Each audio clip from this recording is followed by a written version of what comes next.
Assalamualaikum warahmatullahi wabarakatuh, pemirsa TV Kepri. Pemirsa, bersama saya Siska Ramalia dan Anda bersama kami di program Salam Sehat Kepri Sehat. Pemirsa, program Salam Sehat Kepri Sehat merupakan program dari TV Kepri yang bekerja sama dengan rumah sakit setempat atau pelayanan kesehatan setempat yang ada di Provinsi Kepulauan Riau. Dan di mana pada hari ini kami memberikan edukasi atau informasi pelayanan kesehatan kepada masyarakat Provinsi Kepulauan Riau. Ya pemirsa, pada episode Salam Sehat Kepri Sehat kali ini kami bekerja sama dengan RSUD Raja Ahmad Tabib Provinsi Kepulauan Riau. Hadir bersama saya pada hari ini narasumber kami Ibu Novi Landari AMD TW selaku terapis wicara RSUD Raja Ahmad Tabib Provinsi Kepulauan Riau. Langsung saja kita sapa bersama. Assalamualaikum Ibu. Waalaikumsalam warahmatullahi wabarakatuh. Apa kabarnya Bu? Alhamdulillah baik. Oh, baik, alhamdulillah. Nah, gimana nih kondisi sekarang, mungkin kondisi pelayanan di RSUD pasca pandemi ini? Sekarang sih alhamdulillah sudah berjalan normal ya? Iya, berjalan normal kembali.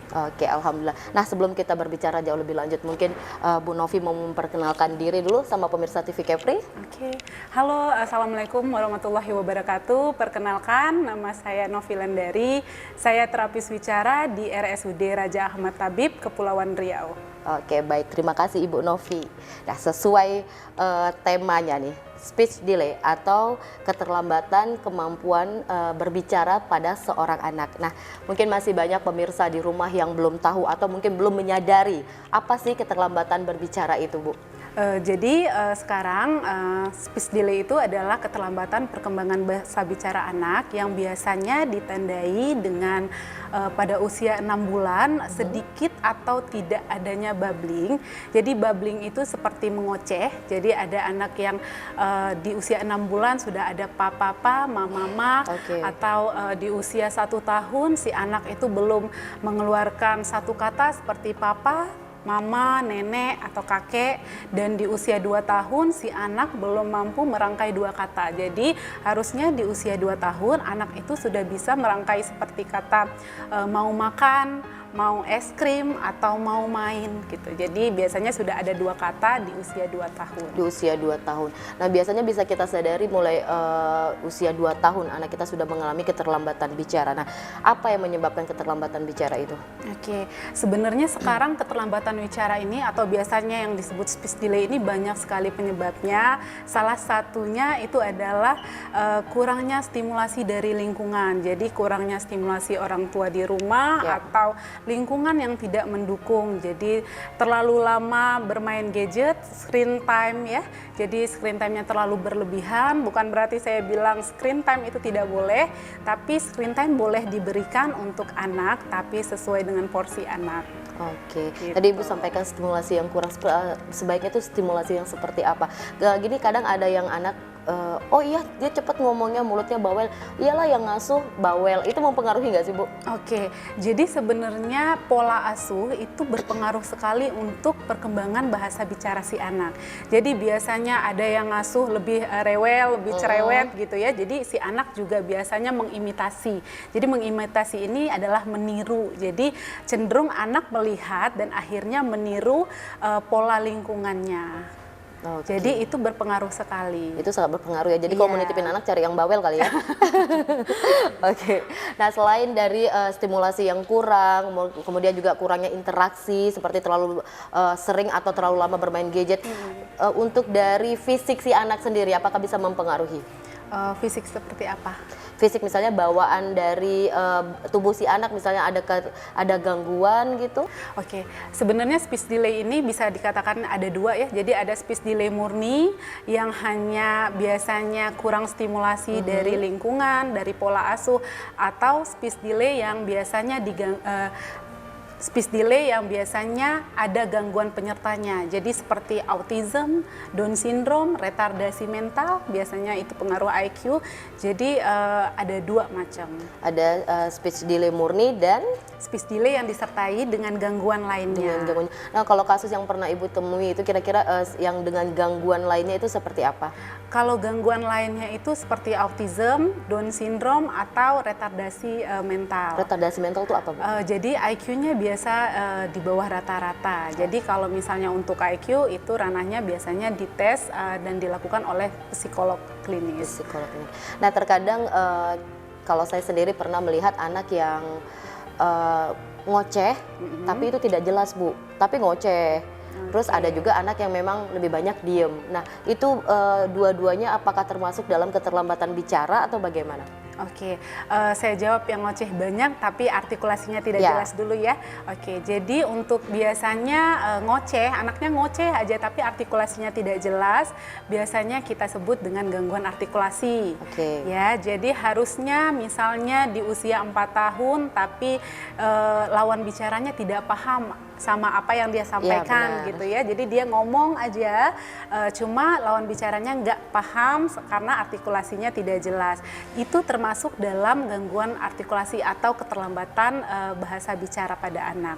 Sama anak yang diem aja, diemnya ini usia berapa dulu? Kalau misalnya usia 1,5 tahun atau di 2 tahun anaknya kayaknya kok gak pengen-pengen banget ngomong gitu ya, atau kok kayaknya lebih tertarik diem aja atau misalnya lebih tertarik main sendiri, itu juga termasuk dengan keterlambatan dalam berbicara. Oke, cuman beda serinya, beda jenisnya kali ya. Oke, beda jenisnya.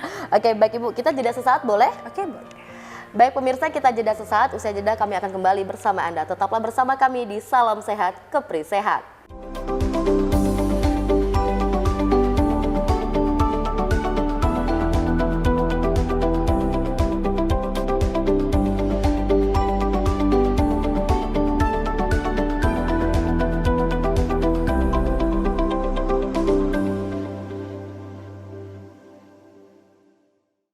Memberikan informasi langsung dari narasumber terpercaya, berbicara secara fakta dan akurat, para narasumber yang ahli di bidangnya, mengupas tuntas permasalahan yang terjadi, memberikan solusi dan informasi di setiap pertemuan. Berbagai tema menarik seputar Kepulauan Riau dikemas secara hangat dalam bincang cerdas hanya di TV Kepri. Adik-adik, di sini tempatnya. Kalian bisa bernyanyi dan menari.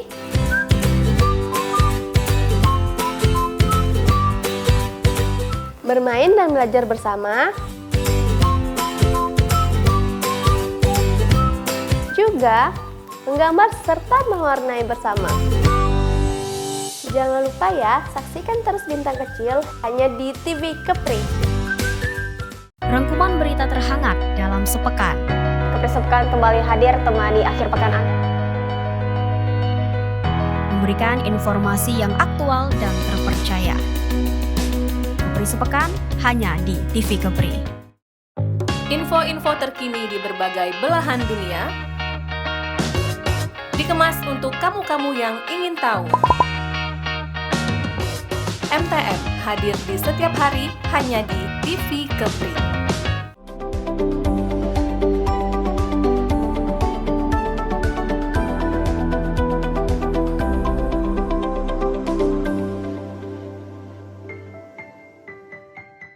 Ya pemirsa, kembali lagi bersama kami di Salam Sehat Kepri Sehat dan masih bersama narasumber kami yaitu Ibu Novilandari selaku terapis bicara RSUD Raja Ahmad Tabib Provinsi Kepulauan Riau. Oke Bu, kita sambung sedikit ya. Terkadang saya ada pernah melihat anak itu sedikit pendiam. Bisa dibilang sedikit pendiam, kurang berbicara, tetapi dalam keseharian anak ini pola asuh atau pola makannya juga kurang. Jadi kalau saya bilang pergerakan mulutnya juga kurang. Nah, itu gimana Bu? Apakah ada hubungannya dengan makan yang tidak telaten? Terus apa ada hubungannya dengan bicara? Oke. Yang ditanyakan apakah ada hubungannya ya gangguan makan dengan kemampuan bicara si anak ya? Oke, saya jawab. Jadi sebenarnya ada beberapa kasus itu berpengaruh. Jadi misalnya si anak itu nggak mau makan atau picky, terlalu memilih makanan, jadi biasanya tekstur tertentu mereka nggak mau, atau mereka nggak mau tekstur lembek, lunak gitu ya, atau dia nggak mau teksturnya yang agak keras gitu ya, jadi kayaknya menolak gitu. Nah itu apakah ada gangguan makan dan pengaruhnya ke bicara? Itu ada. Oh bisa ya Bu? Iya bisa. Jadi biasanya makan ini kan kita menggunakan otot bicara ya, sama seperti kita bicara. Jadi mengunyah ya, bergerak otot kita. Nah jadi kalau misalnya bicara ini kita harus otot bicara kita harus kuat. Jadi ada otot rahang, otot bibir, otot lidah, sama otot langit-langit. Jadi harus kuat sehingga pengucapannya jelas. Jadi sehingga artikulasi yang kita ucapkan jelas. Jadi kalau misalnya si anak ada gangguan makan, dia suka melepeh, terus juga suka pilih-pilih makanan, dan akhirnya itu bisa berpengaruh kepada kemampuan bahasa bicara si anak. Mungkin karena biasa makan lembut, terus main telen aja, ototnya juga kurang bekerja, sehingga bisa mengganggu otot dalam berbicara juga ya Bu ya? Iya benar. Ya. Nah bagaimana Bu kalau kita bisa mengetahui atau deteksi dini anak kita terlambat bicara? Sebenarnya untuk deteksi tadi saya udah bilang, untuk yang di usia 6 bulan sebenarnya kita udah bisa lihat, tapi sepertinya sulit biasanya orang tua di rumah 6 bulan kayaknya sulit deh gitu ya. Nah jadi kita bisa lihat dari 1 tahun sampai 2 tahun. Kalau misalnya 1 tahun itu biasanya si anak sudah bisa menunjuk bagian hidung, mata, mana hidung, mana telinga, biasanya si anak sudah mampu seharusnya. Untuk perkembangan bahasa normal harusnya anak sudah bisa. Nah atau misalnya ada gambar mobil gitu ya, si anak sudah bisa bilang mobil gitu. Walaupun misalnya artikulasi si anak tidak jelas, itu tidak masalah karena artikulasi itu akan terus berkembang sesuai dengan usia anak. Dan tentunya pasti kita akan latih gitu. Jadi untuk usia 2 tahun harusnya si anak sudah bisa merangkai kata menjadi kalimat pendek.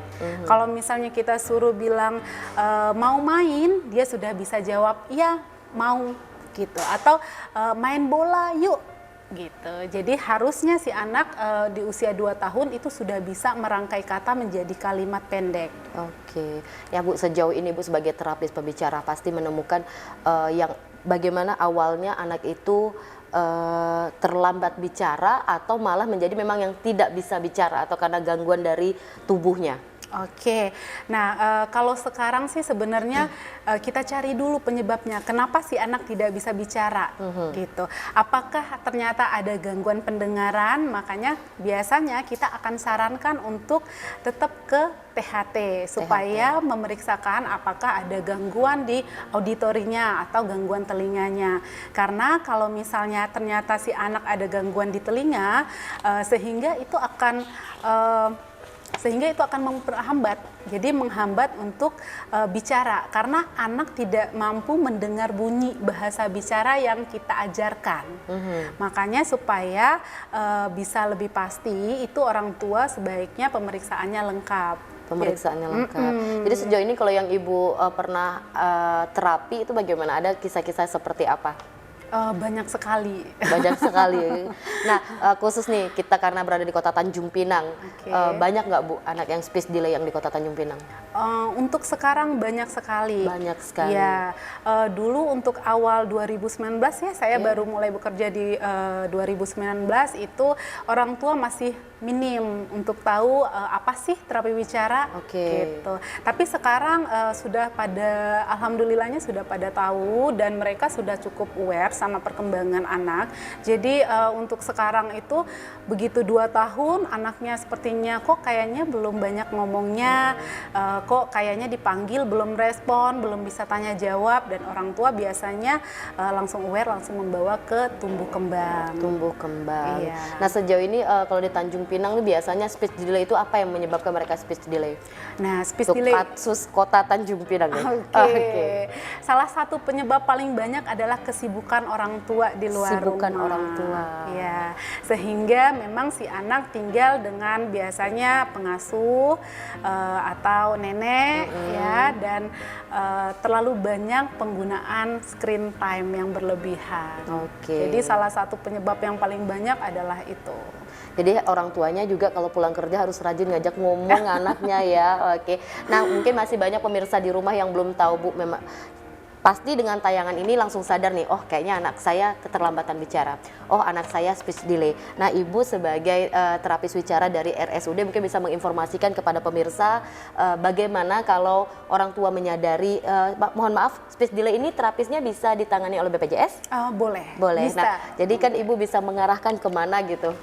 Oke, buat para orang tua yang mungkin karena sudah melihat tayangan tadi, mulai dilihat deteksi anaknya, apakah anaknya di rumah ada keterlambatan bicara, jadi sebaiknya cepat untuk dibawa ke rumah sakit atau dokter spesialis anak supaya bisa dirujuk untuk terapis wicara. Dan untuk pelayanan terapi wicara juga bisa ditanggung oleh BPJS. Oke, baik, luar biasa sekali pelayanan RSUD Raja Ahmad Tabib ini. Oke, kita jeda kembali, boleh Ibu? Oke, boleh. Oke. Ya pemirsa, kita jeda kembali usai pariwara, kita akan kembali ke hadapan Anda. Tetaplah bersama kami di Salam Sehat, Kepri Sehat.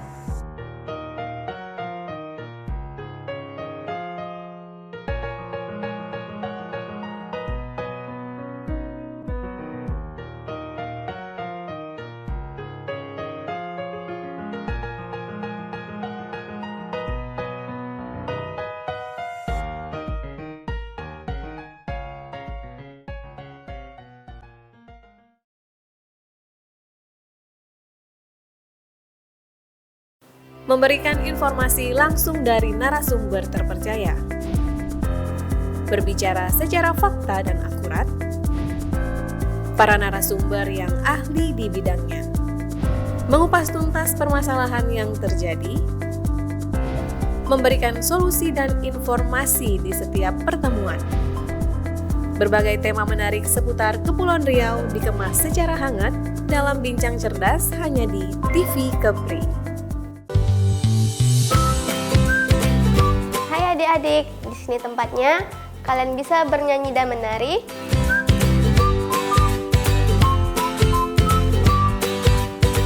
Bermain dan belajar bersama. Juga menggambar serta mewarnai bersama. Jangan lupa ya, saksikan terus Bintang Kecil hanya di TV Kepri. Rangkuman berita terhangat dalam sepekan. Sepekan kembali hadir temani akhir pekan Anda. Memberikan informasi yang aktual dan terpercaya. Kepri Sepekan hanya di TV Kepri. Info-info terkini di berbagai belahan dunia dikemas untuk kamu-kamu yang ingin tahu. MTM hadir di setiap hari hanya di TV Kepri.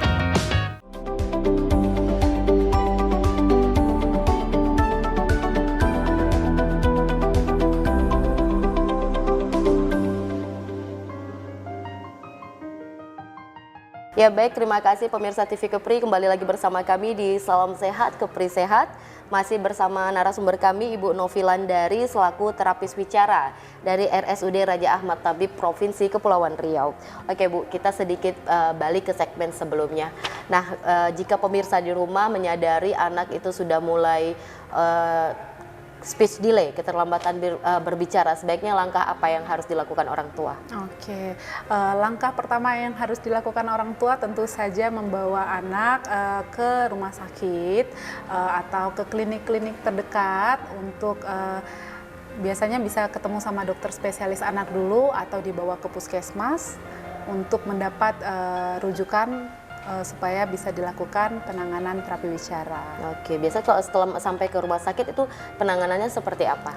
Nah, untuk awalnya pasti kita screening dulu apakah memang si anak memang mengalami keterlambatan bicara, dan kalau memang mengalami keterlambatan bicara, sudah sejauh apa terlambatnya. Misalnya si anak usia 4 tahun yang datang gitu ya, dan setelah kita lakukan screening, keterlambatannya di usia berapa ya, jadi kemampuan bahasa bicaranya mundur berapa tahun gitu.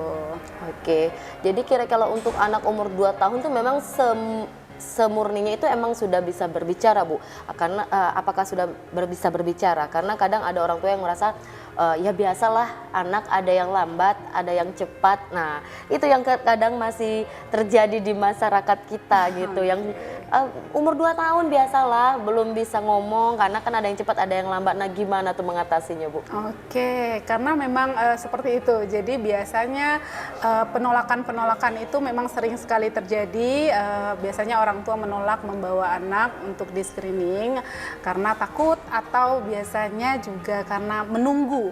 Ya, jadi menunggu si anak 2 tahun, 3 tahun, 4 tahun, setelah 5 tahun nanti baru agak takut, sehingga aduh ini 5 tahun kok belum bicara gitu. Jadi jangan sampai. Harusnya di usia 2 tahun untuk perkembangan bahasa normal memang harusnya anak sudah bisa bicara. Nah, paling tidak 2 kata itu, atau sudah bisa meminta sesuatu.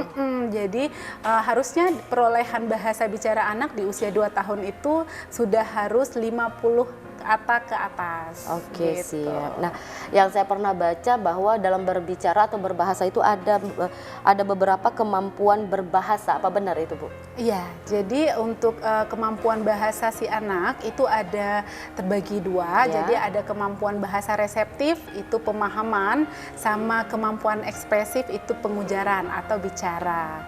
Jadi kalau kemampuan bahasa reseptif ini seperti kalau kita nanya, mana nenek? Dia udah bisa tunjuk ini nenek gitu ya. Okay. Mana mata, mana mobil, mana pesawat gitu ya. Untuk misalnya si anak lihat buku gambar gitu ya, atau lihat buku-buku cerita gitu ya. Dia udah bisa bilang, ketika kita instruksi mana gajah ya, mana sapi ya, itu si anak sudah bisa menunjuk. Itu yang dinamakan pemahaman bahasa reseptif. Jadi pemahaman si anak. Kalau bahasa ekspresif itu pengujaran atau bicara. Jadi anak sudah bisa bilang, ini hidung loh, ini telinga loh gitu. Jadi si anak sudah mampu untuk menamai. Oke, jadi ada 2 bahasa, yaitu bahasa respektif dan bahasa ekspresif. Oke, baik. Nah, Bu, mungkin yang memiliki anak kecil dari sebelum dia merasa anaknya keterlambatan bicara, bagaimana pola asuh yang baik agar anak kita tidak mengalami keterlambatan bicara? Oke, untuk pola asuh sebaiknya memang kita harus screen time. Saya berkali-kali memang lebih menyarankan screen time itu harus dibatasi. Jadi memang untuk sekarang biasanya anak-anak makan dengan screen time ya. Screen time itu boleh, tapi harus ada batasannya. Karena biasanya ketika anak sudah berlebihan mendapat screen time, biasanya dia sudah tidak tertarik lagi untuk komunikasi 2 arah seperti ini. Ya, jadi memang dia biasanya lebih tertarik melihat layar. Ya.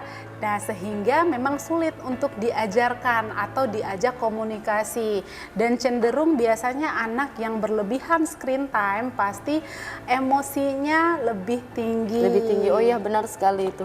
Ya. Dirasakan sedikit sebagai ibu-ibu. Ya, ketika emosinya tinggi, kita ajak bermain atau kita ajak stimulasi untuk belajar, biasanya si anak menolak karena lebih seneng melihat atau menonton televisi atau handphone. Oke. Nah, salah satu pola asuhnya juga mungkin sering ajak berbicara kali ya? Iya, pastinya ajak komunikasi. Jadi memang ajarkan, atau memang bisa di depan cermin. Biasanya anak lebih tertarik di depan cermin melihat diri dia sendiri. Terus juga ajarkan berbicara untuk supaya dia bisa lihat. Gitu. Oke, jadi di dalam kita mengasuh pola asuh mungkin sudah menjalankan pola asuh yang disampaikan oleh ibu dengan baik dan benar, tapi masih ada keterlambatan bicara. Berarti itu mungkin dari bawaan si anak sendiri? Oke, kalau misalnya ternyata distimulasi dengan benar, misalnya orang tuanya sudah merasa kok kayaknya saya sudah stimulasi dengan benar tapi masih terjadi keterlambatan bahasa bicara pada si anak gitu. Sebaiknya bawa untuk ke klinik atau ke rumah sakit atau ke tumbuh kembang supaya kita bisa lihat keterlambatan bahasa bicara ini disebabkan oleh apa. Oke, Gitu. baik. Nah, terakhir Ibu sebagai terapis bicara. Nah, Ibu memberikan tips-tips kepada masyarakat Provinsi Kepulauan Riau untuk terkait keterlambatan bicara pada anak. Silakan, Bu. Oke, untuk orang tua di rumah sebaiknya lebih memperhatikan tumbuh kembang, perkembangan bahasa bicara pada anak. Jadi tipsnya adalah mengurangi screen time yang berlebihan pada anak, ajak terus anak komunikasi, lakukan pengulangan berkali-kali, terus juga perbanyak aktivitas fisik untuk anak, bermain dengan teman sebaya, dan kalau memang dibutuhkan segera mencari pertolongan, membawa anak ke puskesmas, ke klinik atau ke rumah sakit supaya bisa mendapatkan penanganan yang tepat dari terapi bicara. Oke, jadi itu tips dari Ibu Novilan dari untuk pemirsa harus sudah mulai menyadari keterlambatan bicara pada anak ya Ibu. Oke, terima kasih atas waktunya. Sama-sama. Semoga yang diberikan ke pemirsa TV Kepri ini bisa bermanfaat untuk kita semua dan orang tua juga bisa lebih menyadari entah itu ada keterlambatan bicara pada anak atau cara pola asuh anak yang baik yang disampaikan oleh Ibu Novilan dari selaku terapis bicara RSUD Raja Ahmad Tabib Provinsi Kepulauan Riau. Kami mengucapkan terima kasih Bu atas waktunya. Sama-sama. Semoga kita dapat bertemu di lain waktu dengan tema-tema lainnya lagi. Oke? Oke, terima kasih. Ya pemirsa TV Kepri, usai sudah program kita di Salam Sehat Kepri Sehat kita yang pada episode kali ini bekerja sama dengan RSUD Raja Ahmad Tabib Provinsi Kepulauan Riau, dan pada hari ini kami bertemakan speech delay atau keterlambatan bicara dengan narasumber kami Ibu Novilan dari AMDTW selaku terapis bicara dari RSUD Raja Ahmad Tabib Provinsi Kepulauan Riau. Dan saya Siska Ramalia beserta kerabat kerja yang bertugas mengucapkan terima kasih atas kebersamaan Anda. Wassalamualaikum warahmatullahi wabarakatuh. Salam TV Kepri.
Memberikan informasi langsung dari narasumber terpercaya, berbicara secara fakta dan akurat, para narasumber yang ahli di bidangnya, mengupas tuntas permasalahan yang terjadi, memberikan solusi dan informasi di setiap pertemuan. Berbagai tema menarik seputar Kepulauan Riau dikemas secara hangat dalam Bincang Cerdas hanya di TV Kepri. Adik-adik, di sini tempatnya. Kalian bisa bernyanyi dan menari.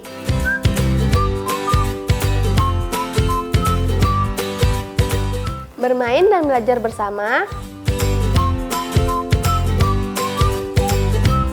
Juga menggambar serta mewarnai bersama. Jangan lupa ya, saksikan terus Bintang Kecil hanya di TV Kepri. Rangkuman berita terhangat dalam sepekan. Kepri Sepekan kembali hadir temani akhir pekan Anda. memberikan informasi yang aktual dan terpercaya. Kepri Sepekan hanya di TV Kepri. Info-info terkini di berbagai belahan dunia dikemas untuk kamu-kamu yang ingin tahu. MTM hadir di setiap hari hanya di TV Kepri.